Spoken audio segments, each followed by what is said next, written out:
L'humidité peut endommager gravement les matériaux de construction, le confort et la santé, et doit donc être traitée efficacement dans la mesure du possible.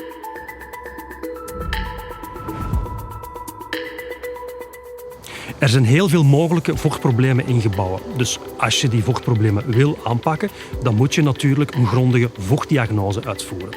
Als je bij zo'n diagnose vaststelt dat er opstijgend grondvocht is, wel, dan kan je logischerwijze natuurlijk ook overgaan tot het behandelen ervan.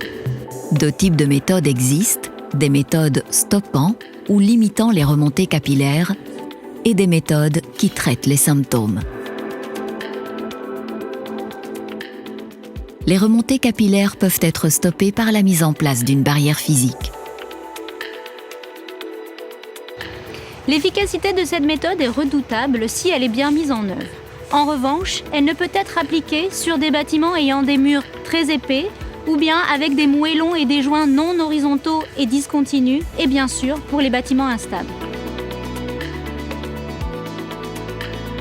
La deuxième méthode consiste à injecter des produits hydrofuges dans la maçonnerie. Après avoir percé des trous, le produit est injecté pour former une barrière horizontale contre l'humidité. Les produits hydrofuges existent à la fois sous forme de liquide et de crème. Le CSTC a mis au point un test pour vérifier l'efficacité de ces produits. Le produit est introduit dans des spécimens de test humides. Après quelques semaines, on évalue alors si le produit a suffisamment pénétré et s'il est capable de bloquer l'humidité. Alvorens te injecteren dient metselwerk voorbereid te worden. Dat kan op verschillende wijzen, maar een van de zaken is bijvoorbeeld dat je oude afwerklagen verwijdert. Waarom? Ja, heel vaak zijn ze beschadigd en dan moet je ze toch verwijderen nadien. Soms zitten er zouten in, dan ben je van die zouten af. En sowieso vormen ze een rem op de droging nadat je de injectie hebt uitgevoerd. Dus dan ben je er ook liever vanaf. Dit metselwerk is in vrij slechte staat. Als je dat gaat injecteren, dan ga je heel veel productverliezen hebben en dan gaat je product vaak terechtkomen op plaatsen waar je het niet wil. Dus in zo'n gevallen moet je dat metselwerk eerst herstellen alvorens je het injecteert. Le forage des trous se fait jusqu'à 2 à 5 cm du mur opposé, avec des intervalles de 10 cm.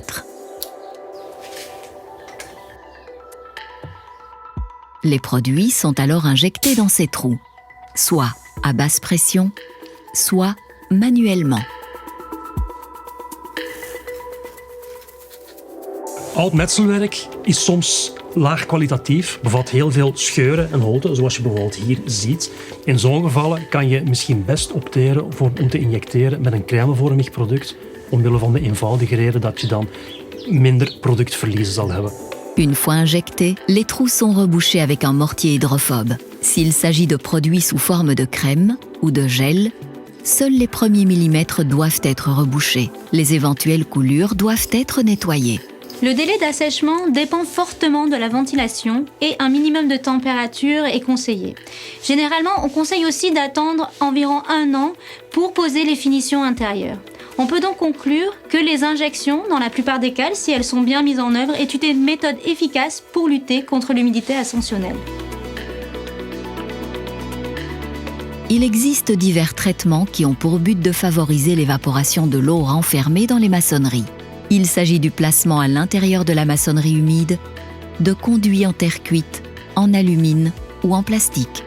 En revanche, ils ne visent en aucun cas à freiner ou à bloquer l'humidité ascensionnelle et ne sont applicables que sur les murs extérieurs. Ces systèmes sont peu efficaces à cause de l'apparition de ponts thermiques qui, lors de périodes froides, vont favoriser les phénomènes de condensation dans le conduit, ce qui va accentuer localement l'humidification et le développement biologique. De plus, à l'intérieur des conduits, le renouvellement d'air est très limité. Donc ces systèmes marchent plutôt pour des environnements qui sont secs et chauds. Les méthodes électrocinétiques sont toutes basées sur le principe de l'électroosmose.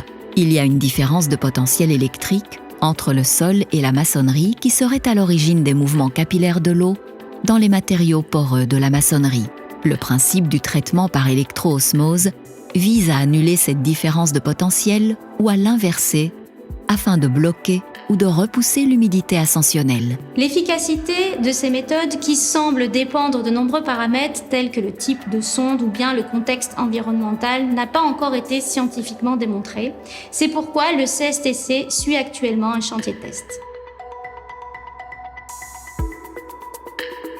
Les systèmes électromagnétiques sont basés sur le principe d'interférence de champs électromagnétiques.